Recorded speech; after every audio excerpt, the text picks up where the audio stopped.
So if you know me, you know that I love wine. On Friday afternoons, me and Andy are always drinking at the Half Moon Bay Ritz. If you come by the way, say hi to Miko. He's our somm, and he'll take care of you.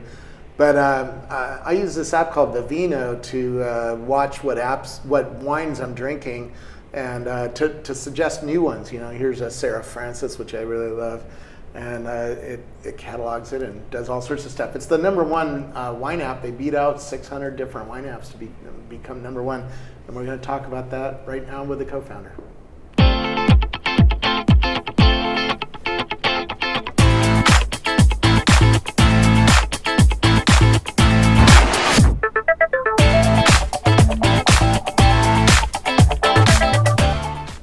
Who are you?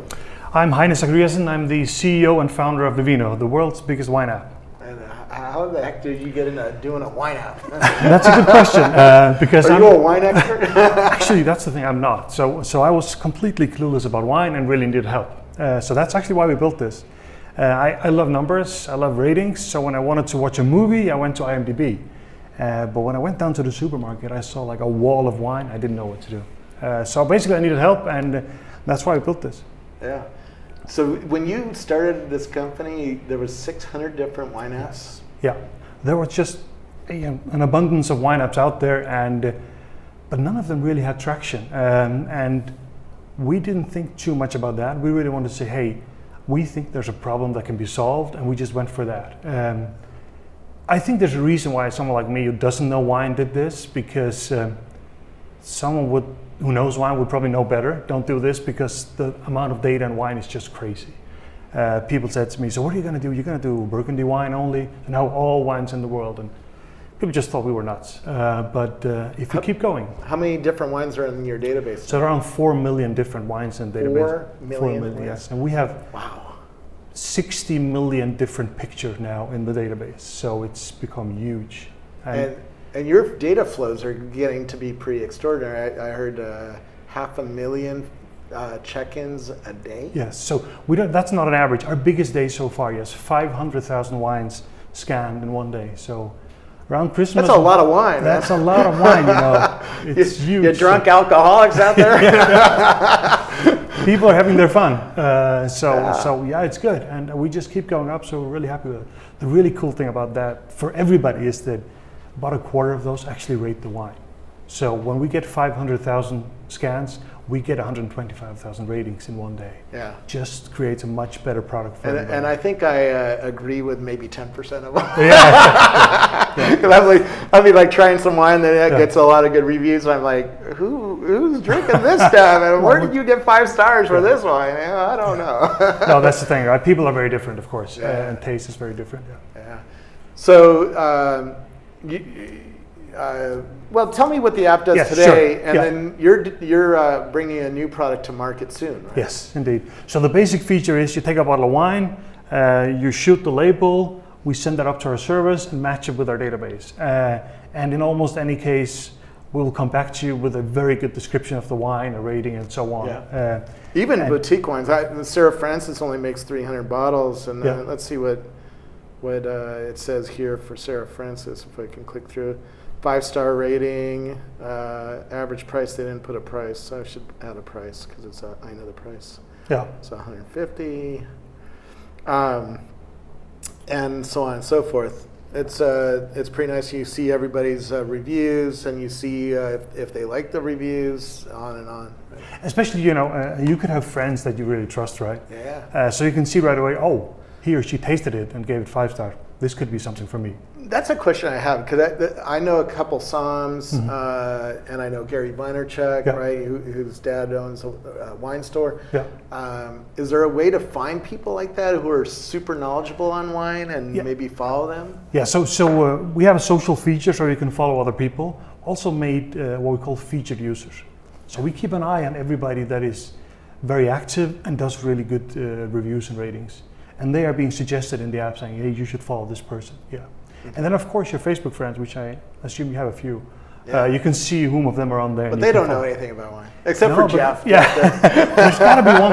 Everybody has 1 or 2 people that everything that he drinks I like. Yeah. So those people get a lot of followers on Ivino. So it's cool. Cool. Yeah. So walk me around the app a little bit and, Sure, and show sure. me what it does. Yeah. And So the why did you beat out all 600? that's an interesting question, right? I think there was a lack of transparency. People wanted to know about wine, but just couldn't. The data was all over the place, and maybe there was no data. And don't forget that a lot of the supermarket wine, it isn't being rated by Robert Parker or anybody. Yeah. So the people have to rate that, and we get all those ratings in big volume. So that makes it interesting. So you can tell me the best of the $10 wine? For sure.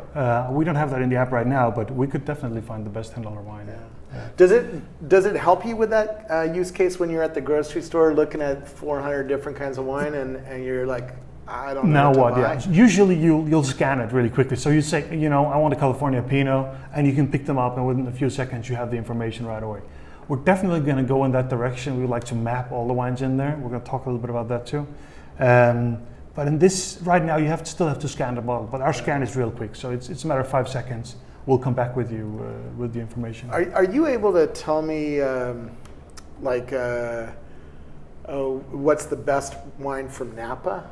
Because if I go to Napa, maybe I would want to use your data to provide a list of places I should go and see or something like that. Right? So we're not till now really getting into a situation where we have enough data to do proper top lists. So we're actually building a lot on our website and move a lot of this into the app. At this point, we don't have a full overview, so we don't feel we're really ready to do it yet, but we're getting there. And then we can do some fantastic top lists. Although a little bit careful with that, because it's hard to compare wine one-to-one, and just like you said just before, so there's a lot of demand for it, but we're not 100% sure how we're going to do it yet. Yeah, it's really hard to describe because I don't have a sophisticated palate. I drink with some sommeliers who are really expert trained, and they can tell you the acidity of the wine, the place it came from. Even sometimes the year, they can say, oh, this one tastes like a 2009 where the 2011 had more fruit. And they start using words like fruit or berries or chocolate or tobacco or different words to describe what the wine is. I'm not, most people I hang out with are not that good, you know? It's the same for me, right? So to be honest with you guys, don't tell anyone. I have to rely a little bit on the numbers and so on. I'm not a super expert when it gets to that at all. So I feel the same way, actually. I need a bit of help on that. But it's impressive what these people do, right? Yeah.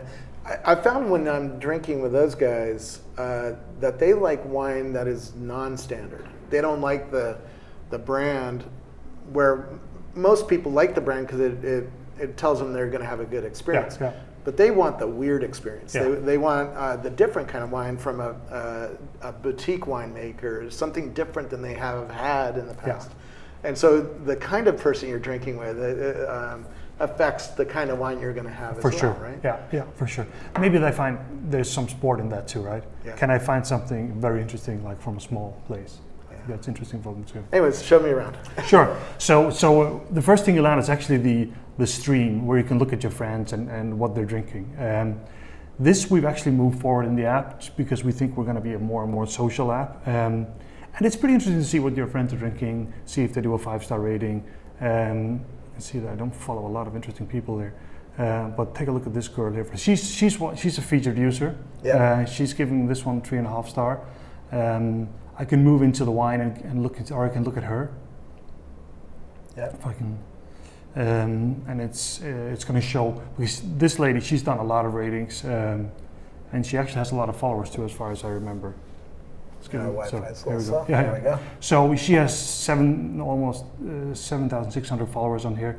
She's done almost 1,000 different ratings. Wow. And you can see what she likes. I also take a look at her and say, what does she actually like? Because let's say I really respect what she likes.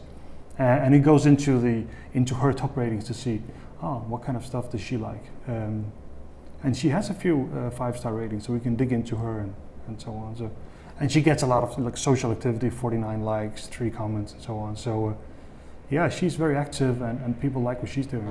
And you can put these reviews up afterwards, right? So you can just shoot a picture of the bottle in the restaurant, and then at home you can review it. Yes, later. You can be online. You can do it on the web later if you want. If you prefer a big keyboard, people do that too.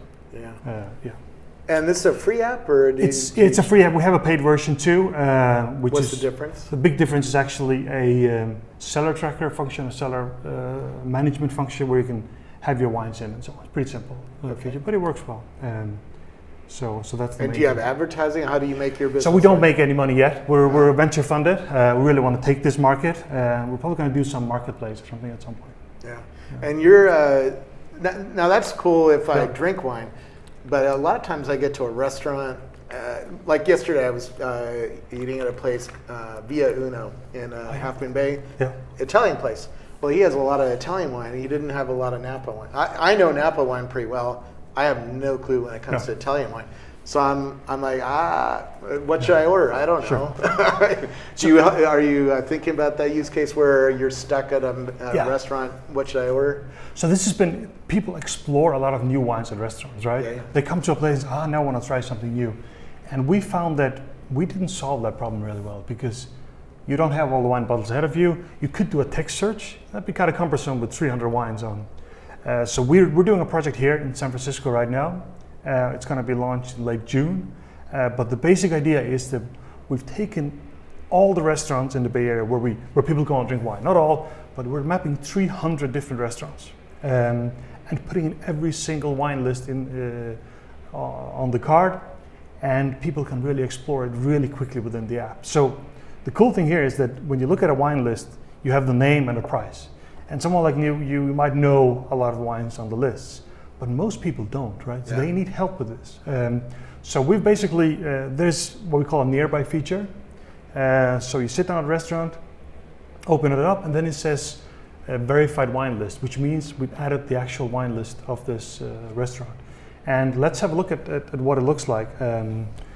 We're in 620 Folsom, and we have a few restaurants near here. So let's have a look and see what it comes up with. It's a test version, so it's a little. Yeah, it's a little bit early on. So usually what we found is that people actually search by specific ideas. You can go by like, hey, we got all the red wines here, 38 different ones. Or I go in and say, hey, I'd like a Pinot. And that's what people do on the wine list too. Yeah. Then I just click and get all the Pinots with ratings, everything. If a friend has rated it, I will see that too. I shouldn't go for this one. She gave it a 3-star. So maybe I'm on a low budget. I'm gonna say, I'm gonna be a little bit easy with the cash today. There you go. And then I can sort of scroll down. The sign is gonna be a little bit different. The rating is gonna be bigger. Yeah. So take a look here. And now we have this is $77 4.0 Pinot. I've never heard about this one before, right? I can dig into it and say, it's got 44 ratings. That's a pretty good wine. Yeah. And this way I can sort of find do some finds on the wine list and really get help on this. So yeah, that's the basic feature. Also That's another awesome. thing, yeah, it's cool, right? Let's say you want to go by the glass. You can also Do you say, look for wine from a certain region? Yes. Like can I say I want to see Australian wines? Yes, or- yes. So that's actually two entries we have. Okay. You can do, the first one's all, if you want to go through it all. You can go by grape or by region. So that's, when we did our research, we found that, hey, it's usually one of those two that people do. Yeah. Of course, down the road, we're gonna do recommendation based on what you like and what your friends like and all that kind of stuff too, because that's when it becomes really interesting. At the Ritz, we have a pretty well-trained sommelier, and he knows his wines pretty well, and he's tasted hundreds of wines. Are you going to let him do some sort of recommendation on Specific. what the best wines are in his cellar? Yeah. So that's not going to be in our release, but it's obvious, right? So, and I'm sure he has those notes already, right? Yeah. So you just need to put them in here. Well, they're in his head. Yeah, they're there somewhere for sure. But he customizes the wine that he'll recommend based on what you're doing. Yes. Are you having a meal? Yes. Are you eating meat, fish? Yeah. He'll change his pairings with that. Are you really expert on wine? Are you willing to spend $150, $200, $250 on a bottle? Then he'll change his recommendations. Yeah. And if you've already had a lot of different wine and you're looking to try something new, he'll change it again, right? Yeah. And that's hard to do with an app like this. That's true. That's true. But you could, we have really basic food pairing here. Yeah. But at some point, that's going to be more advanced too. So I can say, I am going to have a steak, and at least give you the 10 wines we think are likely good with a steak, and then you can say, yeah, well, I'm in the $100 range. I'll go for that one.